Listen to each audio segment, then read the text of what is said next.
Hey, we had something real world happen here after I applied that access list at the end of the previous video, and I wanted to share this with you. I had left the OSPF adjacencies in place from a previous video.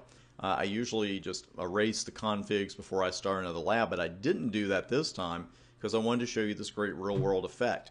When we created that ACL that permitted 172.12.12.0, sourced from there and denied everything else, what that did, it blocked the OSPF hello packets that were coming from previous neighbors 2 and 4 who were not on the 172.12.12.0 network.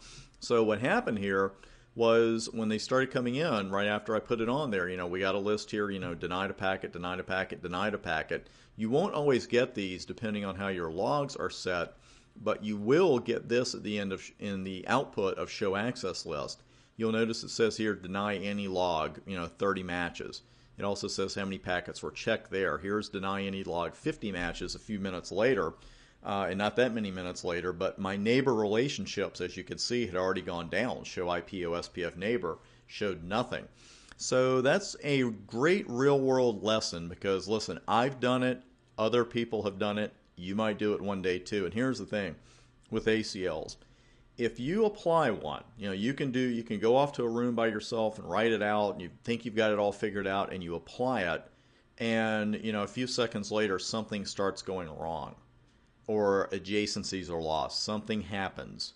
It is definitely the ACL you just wrote. And I know that a lot of you out there are saying, wow, really? Thanks for the blinding glimpse of the obvious.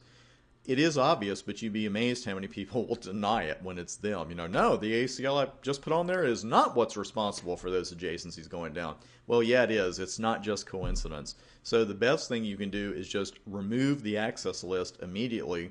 Make sure the adjacencies come back up, which they should. And once they have, then look at the ACL and say, okay, here's the other traffic that I need to allow in order to keep my OSPF adjacencies.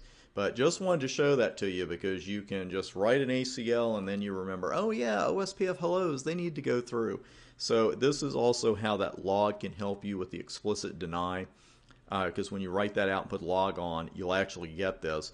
If we had left that off, then we wouldn't be seeing this, 50 matches against the deny log. So a real world word of warning there. I said that correctly, and now we'll march on to the next vid.